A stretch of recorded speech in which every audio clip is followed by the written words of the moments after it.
Oke guys, kembali lagi ke channelnya Om Uzo. Video kali ini Om Uzo mau bahas jasa-jasa apa saja sih yang dilakukan oleh para new generation heroes Ultraman ini, sehingga dia bisa menggeserkan dengan mudah anniversary yang seharusnya dirayakan tahun ini oleh Ultraman Gaia, teman-teman.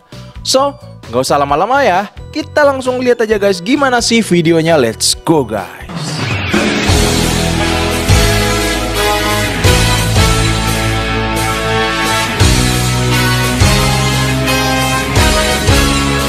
Nah, nama Ultraman terbaru udah resmi kedaftar nih teman-teman. Kali ini namanya adalah Ultraman Blazer.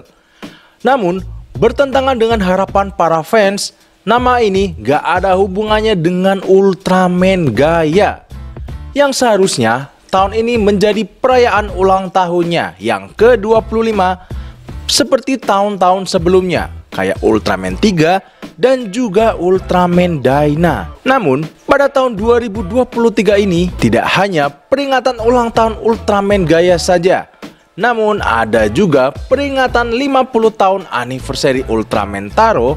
Tapi di sini Suburaya Production malah memutuskan untuk memilih ulang tahun ke-10 New Generation Heroes sebagai fokusnya. Nyatanya, seharusnya perayaan New Generation Heroes ini dilaksanakan pada tahun 2021. Namun akhirnya sekarang mundur, diselenggarakan pada tahun 2023. Kira-kira kenapa ya? Oke, sekarang mari kita lihat bersama hal apa aja yang membawa New Generation Heroes ini ke sejarah Ultraman hanya dalam kurun waktu 10 tahun singkat. Sebelumnya, New Generation Heroes Ultraman ini adalah generasi Suburaya yang baru dimunculkan dalam serial film Ultraman. Meskipun nama New Generation ini hanya baru muncul di tahun 2016, tepatnya pada saat Ultraman Orb tayang. Namun, Ultraman pertama dari generasi ini masih dianggap sebagai Ultraman Ginga yang ditayangkan pada tahun 2013, di mana pada tahun itu Ultraman mengalami hiatus yang sangat lama sejak pertempuran Daikaiju pada tahun 2009. Ditambah pada waktu itu sengketa hak cipta dengan banyak perusahaan asing membuat banyak ahli dan penonton mengantisipasi bahwa ini akan menjadi akhir dari brand Ultraman. Namun akhirnya pernyataan itu dibantah dengan munculnya Ultraman Ginga.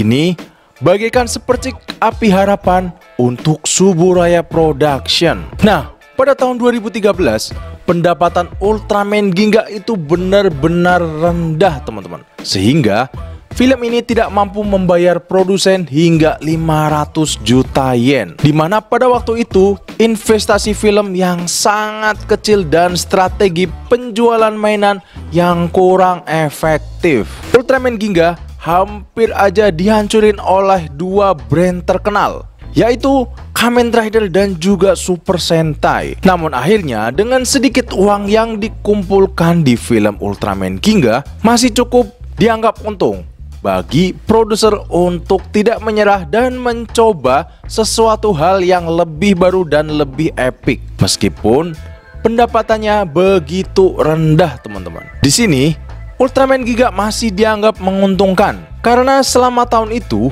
hampir semua yang mereka jual adalah model plastik kecil, tetapi masih dianggap sangat berjalan, dan saat itulah Ultraman Ginga S lahir. Pada waktu Ginga S disesuaikanlah strategi agar menyesuaikan dengan pasar saat itu, yaitu dengan berinvestasi sedikit tapi memberikan keuntungan yang tinggi bagi perusahaan. Nah, dalam hal ini seperti yang dikatakan, meskipun Ultraman Ginga S menjual barang dalam jumlah sederhana dan omsetnya juga kecil, film ini termasuk menguntungkan berkat biaya produksi yang sangat rendah, yaitu ketika di era Ultraman Ginga S mereka berusaha menurunkan biaya produksi, seperti contohnya banyak sekali menggunakan repaint ulang. Meskipun ini terdengar negatif, namun menurut ahli Bandai pernah berbagi dalam Uchusen, ini adalah kunci kesuksesan brand ini. Oke, selanjutnya dalam New Generation Heroes selanjutnya adalah berusaha untuk menetapkan pondasi yang kuat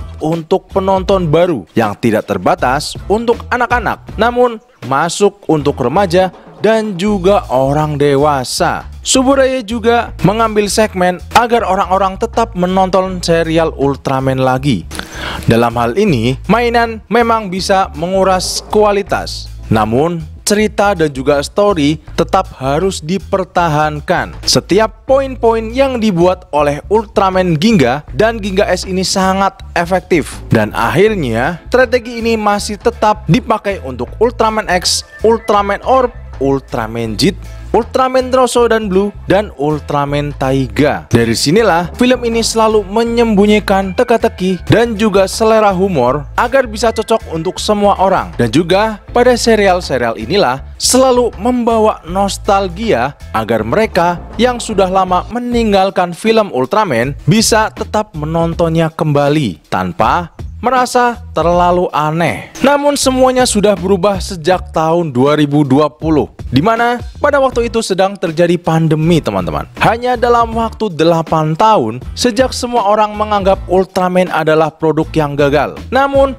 Ultraman Z ini membawa pendapatan yang sangat besar. Hal ini mencangkup setiap penghargaan prestisius dari film hingga musik. Tidak hanya itu, di tahun berikutnya Ultraman Trigger dan Shin Ultraman juga terus mendominasi pasar dengan pertumbuhan tinggi mencapai 150% lebih baik dari Ultraman Z. Dan di tahun 2022 ini, brand Ultraman resmi menjadi brand tokusatsu dengan bayaran tertinggi di Jepang, menyalip brand raksasa yaitu Kamen Rider. Meskipun 10 tahun itu adalah waktu yang dikatakan lama, namun orang yang telah mengikuti Ultraman Ginga dari hari pertamanya tayang selalu bersemangat karena dianggap sudah begitu lama mereka tidak pernah melihat Ultraman baru. Orang-orang itu akan melihat 10 tahun berlalu begitu cepatnya dan juga begitu epic. Dan begitu pula kata produser dari New Generation Heroes ini. Akhirnya New Generation Heroes ini pada tahun 2023 layak mendapatkan perayaan atas apa yang telah mereka berikan kepada pihak Suburaya Production. Wah, berjasa banget ya guys Ultraman New Generation Heroes ini.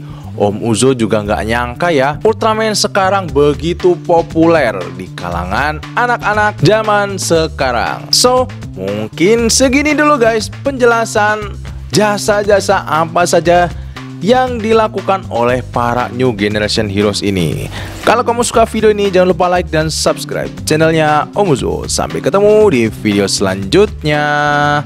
Dadah.